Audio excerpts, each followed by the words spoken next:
Assalamualaikum warahmatullahi wabarakatuh. Jumpa lagi dengan saya Iwan Setiawan. Baiklah, pada kesempatan yang baik ini kita masuk ke pelajaran pekerjaan dasar teknik otomotif. Adapun judulnya adalah Special Service Tools. Apa itu Special Service Tools? Mari kita lihat selanjutnya. Nah, sebelum belajar jangan lupa untuk berdoa dan mengisi absensi untuk laporan ke kurikulum dan sebagai penilaian sikap ya. Dan juga jangan lupa ya di subscribe, like atau share supaya bisa bermanfaat buat kita semua dan menjadi amal jariah.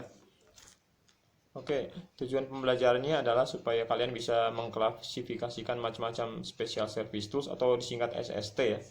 Kemudian dapat menjelaskan fungsi SST, special service tools, dan dapat menggunakan SST sekaligus juga bisa merawat peralatan SST. Oke, untuk lebih jelasnya lagi, silakan kalian untuk mencari referensi lain dari YouTube supaya lebih jelas. Nah, ini adalah contoh-contoh SST atau Special Service Tools yang ada di otomotif ya. Nah, ini jadi kita harus mengetahui macam-macam Special Service Tools, kemudian macam-macam fungsinya SST, kemudian penggunaannya dan juga perawatan yang baik dan benar. Jadi SST atau Special Service Tool itu adalah suatu alat untuk membongkar dan memasang komponen mesin yang nggak bisa menggunakan kunci biasa. Jadi yang kalian sudah pelajari kemarin kan alat-alat tangan tuh, hand tools, seperti palu, obeng, tang, gergaji, itu termasuknya hand tools. Kemudian ada lagi power tools, yaitu alat-alat ya, semacam alat tangan juga, cuman dibantu dengan tenaga listrik ataupun tenaga angin kompresor ya, jadi supaya mempercepat pekerjaan. Nah, kalau untuk SST atau Special Service Tools ini alat yang tidak digunakan di kedua tadi, hand tools maupun power tools, artinya digunakannya jarang, namun harus ada untuk pekerjaan-pekerjaan yang mungkin agak agak sulit. Ini adalah salah satu contoh yaitu bearing puller attachment. Jadi untuk melepas bantalan atau kalau kalian tahu laher ya, yang nggak bisa dijangkau oleh puller atau penarik ya. Ini untuk menarik bantalan atau laher. Jadi dengan menggunakan ini tinggal dipasang, kemudian bautnya kita kencangkan, nanti sambil baut mengencangkan dia akan menarik laher ya, ini jenis laher yang ada di diferensial kendaraan atau di mobil. Kemudian ada oil seal puller, ini untuk melepas perapat oli ya. Perapat oli itu semacam oli seal ataupun untuk melindungi komponen agar tidak masuk debu ataupun agar oli tidak bocor ya. Jadi kalau sudah lama itu biasanya oli seal atau perapat ini suka bocor ataupun sudah tidak bagus, maka harus dikeluarkan. Nah, ini mengeluarkannya dengan alat ini ya. Bentuknya seperti ini. Kemudian ada bearing cup puller. Ini sama untuk menarik bearing atau bantalan juga ya. Jadi dia untuk bentuk-bentuk yang khusus atau tertentu. Ya, ini contohnya ada di misalnya di bearing puller di apa namanya di komponen roda ya. Jadi menggunakan alat ini.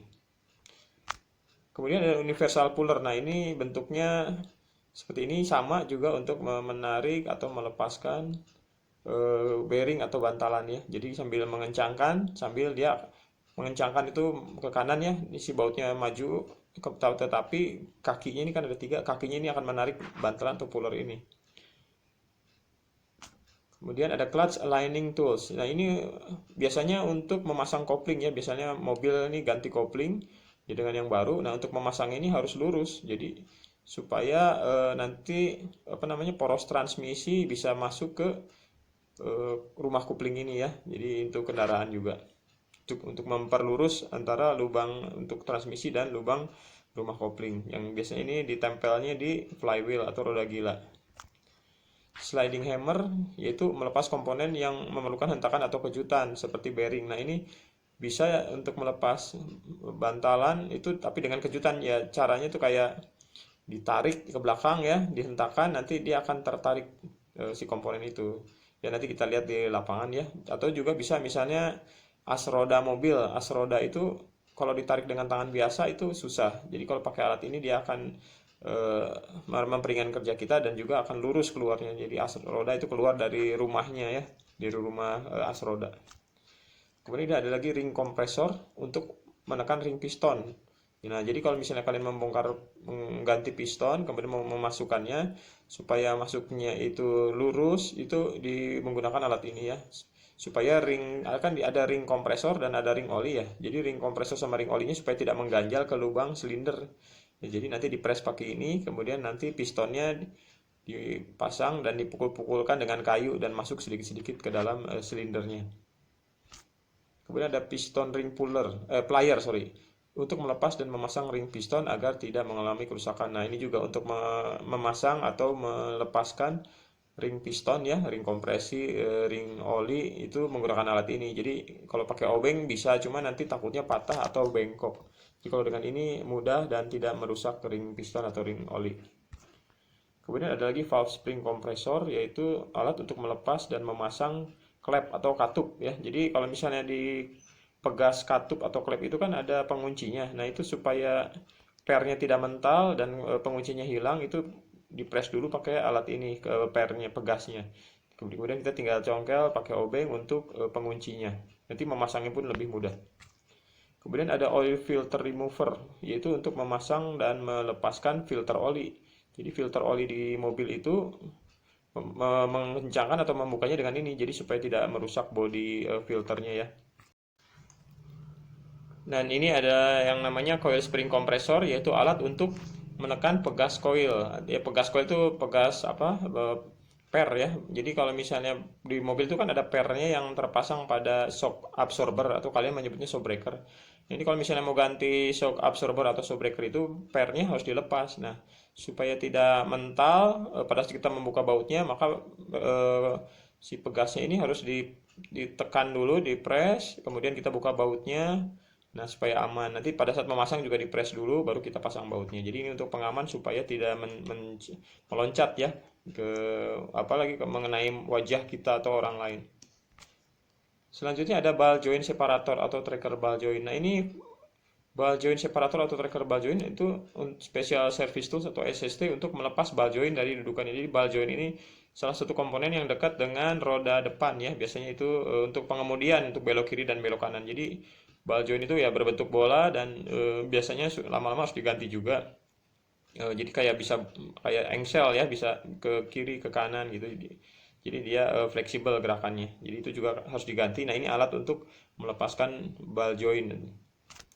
Kemudian tie rod remover adalah jenis SST untuk melepas tie rod.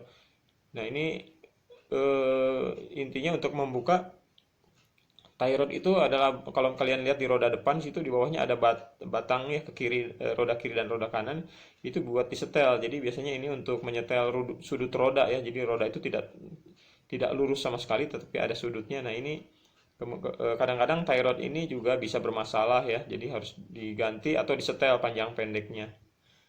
Jadi di roda depan.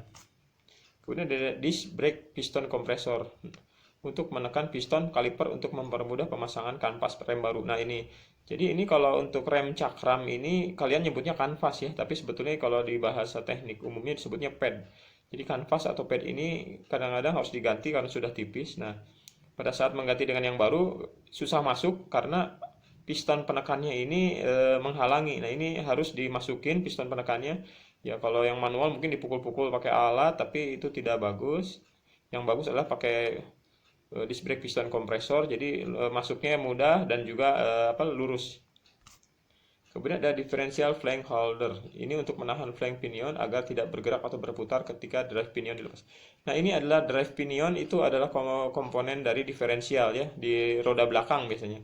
Untuk diferensial itu membedakan roda kiri dan kanan roda belakang ya pada saat berbelok ya untuk kendaraan mesin di depan penggerak roda belakang. Jadi ini cara membukanya misalnya di lantai ya, tidak ada penjepit.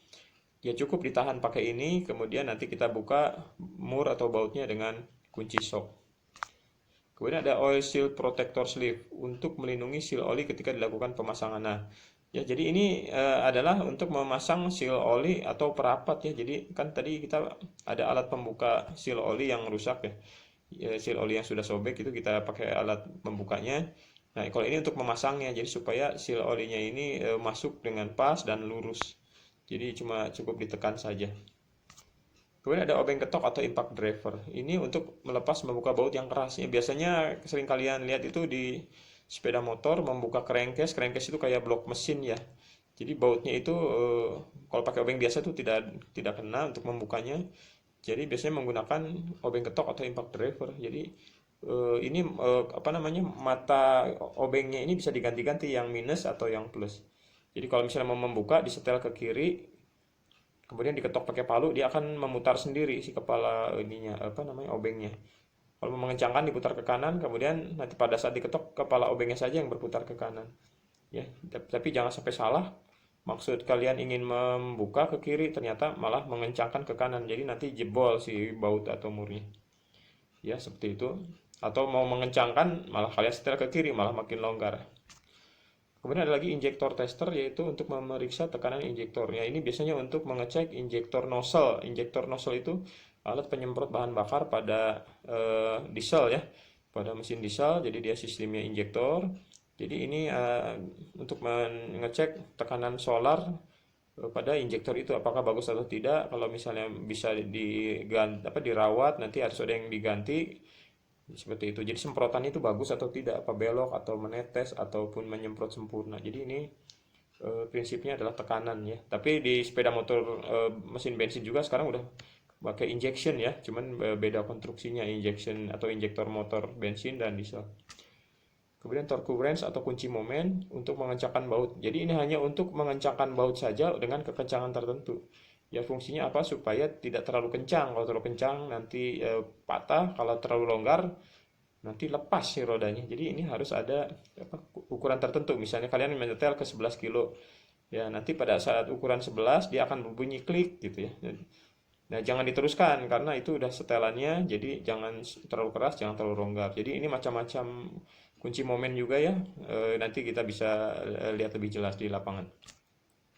Kemudian ada screw extractor. Ini untuk mengeluarkan baut. Nah, jadi biasanya kalau ada baut-baut yang patah, itu kepalanya patah, kita nggak bisa mengeluarkan baut tersebut ya. Jadi ini menggunakan screw extractor untuk menarik baut yang patah di dalam. Ada lagi klem G. Kalau klem G itu berfungsi seperti ragum ya atau catok. Catok itu alat penjepit ya kalau yang biasa di pekerja bangku. Tapi kalau ini untuk yang misalnya nggak ada meja, jadi kita bisa di kursi.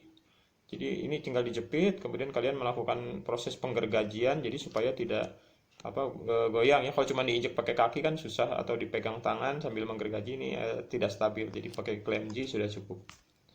Kemudian ada camshaft lock holder. Camshaft lock holder untuk menahan camshaft agar tidak berputar ketika dilakukan pelepasan atau pengencangan baut. Oh iya, jadi kalian mau mengencangkan baut di camshaft itu harus ditahan supaya tidak apa namanya, tidak bergerak si camshaft. Camshaft itu poros yang untuk menggerakkan katup isap, katup buang ya. Jadi untuk apa, saluran isap dan saluran buang itu ada katupnya. Nah, nanti katupnya itu kan digerakkan oleh camshaft. Jadi ini untuk membuka baut. Jadi ini apa namanya, kalau untuk roda gigi yang nah, roda giginya disebutnya sprocket ya. Kalau kalian nyebutnya gear ya, kayak roda gigi misalnya di sepeda itu kan kalian nyebutnya gear yang kerantai. Kalau sebetulnya itu namanya sprocket. Jadi ini akan lebih mudah memasang atau ini untuk membuka ya, untuk penahan saja. Kemudian ada tracker magnet ini untuk TBSM ya, untuk membuka atau pasang magnet di sepeda motor. Magnet itu tuh yang berputar ya. Kemudian ada tracker buka pasang valve, ini untuk membuka katup isap atau buang pada sepeda motor ya. Kemudian tracker buka pasang crankcase. Crankcase itu blok mesin di motor ya.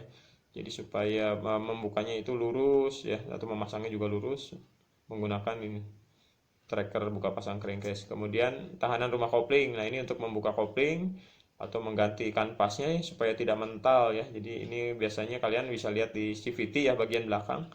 Ini kan ada kanvasnya ya, kalau sudah habis diganti, tapi di situ ada pegas juga, jadi supaya tidak mental. Kemudian ada tahanan rumah kopling ganda, ini juga sama untuk menahan ya. Jadi kalian sambil membuka baut di apa nih, puli itu untuk sabuk yang untuk sambungan sabuk yang bagian depan. Kalau tadi kan yang bagian belakang, yang ini ya untuk kanvas belakang itu yang nyambung ke sabuk V, dan ini untuk yang puli depan. Ini untuk menahannya alat ini. Kemudian nanti kalian tinggal menggunakan kunci shock untuk membuka atau memasangnya untuk ya. Kemudian tahanan rumah kopling. Nah, ini untuk menahan rumah kopling juga untuk membuka pada komponen kopling di sepeda motor. Ya mungkin itu adalah materi yang saya sampaikan pada hari ini, yaitu mengenai SST ya. Ingat, Special Service Tools itu apa? Alat yang digunakan tapi maksudnya jarang digunakan, cuman perlu disediakan bila mana sewaktu-waktu diperlukan. Jadi beda dengan hand tools yang seperti obeng, tang, obeng, tang, kemudian palu ya, itu hand tools. Ada lagi power tools, itu alat mengisi angin, alat untuk ngebor yang menggunakan tenaga angin ataupun listrik ya. Nah, kalau special service tool ini alat-alat yang jarang digunakan ya, tapi harus tersedia. Nah, untuk tugasnya nanti dibuka di WA group atau di ikhlas. Ya mungkin itu saja ya. Alhamdulillah kita sudah mempelajari materi special service tool. Sekian dan terima kasih. Mohon maaf bila mana ada yang kurang jelas, terlalu cepat atau kurang dipahami. Semoga kalian bisa mencari referensi lain yang lebih lengkap lagi ya, dan kalian semakin paham. Ya mungkin itu saja dari saya. Jangan lupa di subscribe ya, bisa menjadi amal ibadah buat kita semua. Dan mungkin itu kalau ada salah-salah kata mohon dimaafkan.